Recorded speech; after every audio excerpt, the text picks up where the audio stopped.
حكيم زياش اللاعب اللي من فترة قريبة كان حلم أي مشجع مغربي يشوفه بيرفع الكرة الذهبية، لكن فجأة كل حاجة وقعت. وإيه اللي حصل للاعب؟ وهل هو السبب ولا المدربين ظلموه ولا دي قصة نجم موهوب بس معرفش يعيش في نظام؟ في الحلقة دي هنتكلم عن تفاصيله في مشوار زياش من أول ضربة البداية لحد لحظة الانهيار. البداية: زياش اتولد في مدينة دورتين في مدينة صغيرة في هولندا لأب وأم مهاجرين. أبوه كان راجل بسيط، كان شغال في مطعم بيحاول يربي ولاده التسعة، وبالمناسبة زياش كان أصغرهم. وفي 2009 لما حكيم زياش كان عنده 10 سنين أبوه مات، ومن ساعتها هو قاعد سنين مش بيلعب كورة ولا بيتكلم حد. وأمه كانت بتقول في لقاء صحفي: ابني كان بيمشي في الشارع ساكت كأنه فقد صوته، واللي رجعه مدرب محلي اسمه ألافان ديمرين، شافه في الحارة بيلعب وقال الواد ده عنده سحر في رجليه. ومن هنا بدأت الحكاية.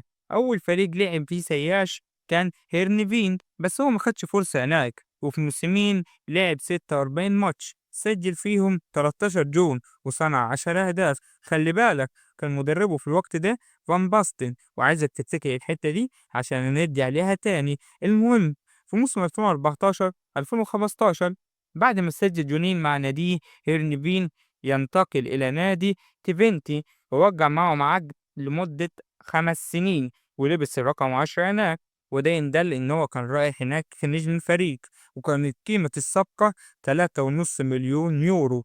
وسجل مع كيفندي 15 هدف غير الهدفين اللي كان مسجلهم مع هرنيفين، يبقى الإجمالي 17 هدف، وصنع 17 هدف كمان. وهنا يقرر نجم الحلقة إنه يمثل منتخب المغرب، ويطلع فان باستن ويقول: هو أنت إزاي تختار المغرب على هولندا؟ ويرد زياش إن فان باستن اسم كبير بس هو كمدرب مدرب فاشل. بس لو تركز هتلاقي قرار زياش كان صح. يعني منتخب هولندا إيه الإنجاز اللي عمله آخر 10 سنين غير المغرب؟ زياش قدر يكتب اسمه وسط الجيل التاريخي. كأس العالم قطر 2022 وهو اللي كان قائد المجموعة. والتصريح فان باستن وإن دل إنه كان زياش من أهم المواهب الموجودة في داخل هولندا في الوقت ده. وفي موسم 2015-2016 تم اختيار زياش قائد للفريق، والموسم ده كان من أفضل مواسم زياش، قدر يسجل فيه 17 هدف ويصنع 10 أهداف. وفي موسم 2016-2017 لعب مع تيفنتي 4 ماتشات، سجل فيهم جونين وبعدها ينتقل لأياكس ب 11 مليون يورو، وقدر يسجل مع أياكس 10 أهداف وهدفين مع تيفندي، يبقى الإجمالي 12 هدف، وصنع معاهم 19 هدف. وقدر يوصل في الموسم ده لنهائي اليوروبا ليج واللي خسروه قدام مانشستر يونايتد 2-0. وفي موسم 2017 2018 الموسم الأول لإيريك تين هاج قدر زياش يسجل فيه 9 أهداف ويصنع 18 هدف. مش بس كده، قدر يفوز كمان بأفضل لاعب بهولندا في 2018، وقدر أياكس يفوز بالدوري الهولندي وكأس هولندا غير الموسم الإعجازي في دوري أبطال 2018 اللي كان فيه أياكس وسط مجموعته اللي كان فيها الباير وبنفيكا ويك.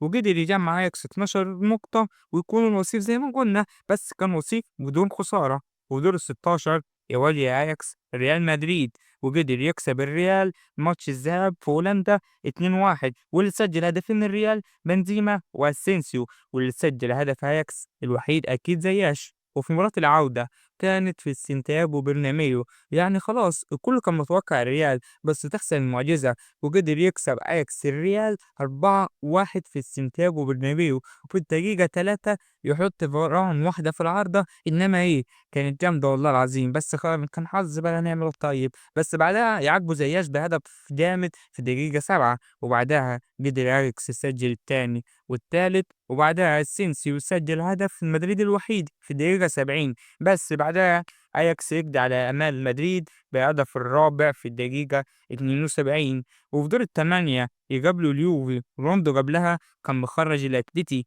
بهاتريك تاريخي. مباراة الذهاب انتهت 1-1 في هولندا، وفي العودة في أرض اليوفي يفوزوا 2-1، وحكيم زياش صنع هدف من الهدفين. في نص النهائي قدام توتنهام قدر يكسب توتنهام 1-0 في لندن، وبالمناسبة زياش هو اللي صنع الهدف الوحيد.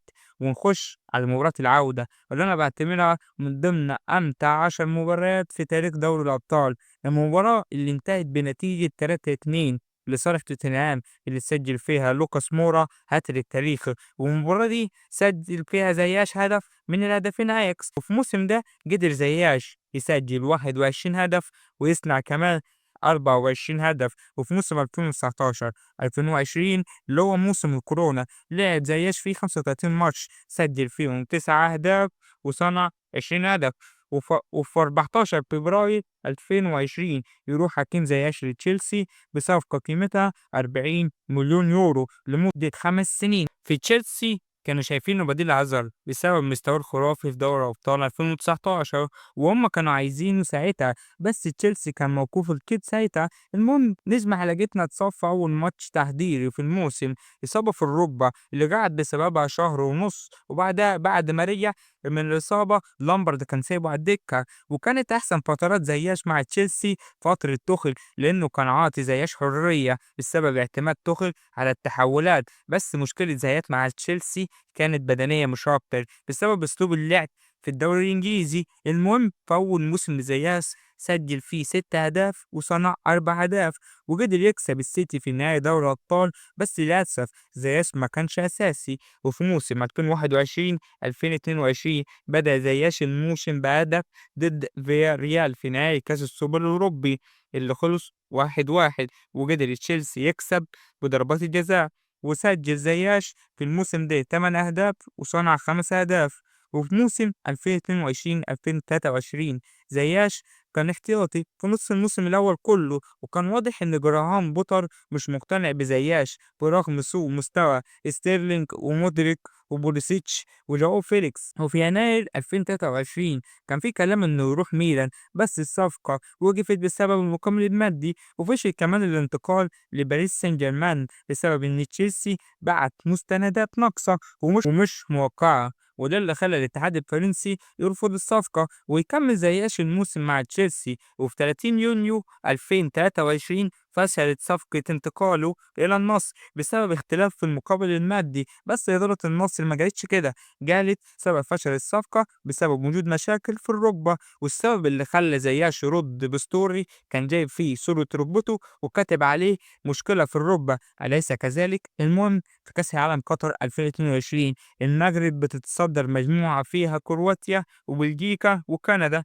في أول ماتش اتعادلوا مع كرواتيا 0-0، في تاني ماتش انتصار تاريخي على بلجيكا 2-0، وبالمناسبة زياش صنع هدف من الهدفين. وفي ماتش التالت كسبوا كندا 2-1، وزياش كان مسجل هدف من الاتنين، وقدروا يصعدوا أول مجموعة ويواجهوا في دور ال16 أسبانيا، وبأداء تاريخي يكسبوا أسبانيا بركلات الترجيح. وفي دور الثمانية يواجهوا البرتغال ويكسبوا بهدف يوسف النصيري التاريخي. وفي دور قبل النهائي يواجهوا فرنسا، يخسروا من فرنسا بس بأداء مشرف. وبعدها طلع موسم إعارة إلى جلطة سراي وتألق معاهم في الموسم ده. وفي 28 يونيو 2024 يعلن جلطة سراي التعاقد مع حكيم زياش بشكل مجاني بدون أي مقابل مادي، ولعب معاهم موسمين سجل فيهم 8 أهداف بس، ويتم فسخ التعاقد مع حكيم زياش بالتراضي ويروح الدحيل القطري في 2024. وفي النهاية هل خيب حكيم زياش التوقعات؟ أيوة، كتير مستنيين منه أكتر من كده، لكن هو ضحى بكل ده سواء كان سوء إدارة أو سوء حظ، بس اللي مش هنختلف عليه سوء عقلية حكيم زياش. وقولي في الكومنتات شايف إن حكيم زياش ضحى بنفسه ولا المدربين هم اللي ضحوا بيه.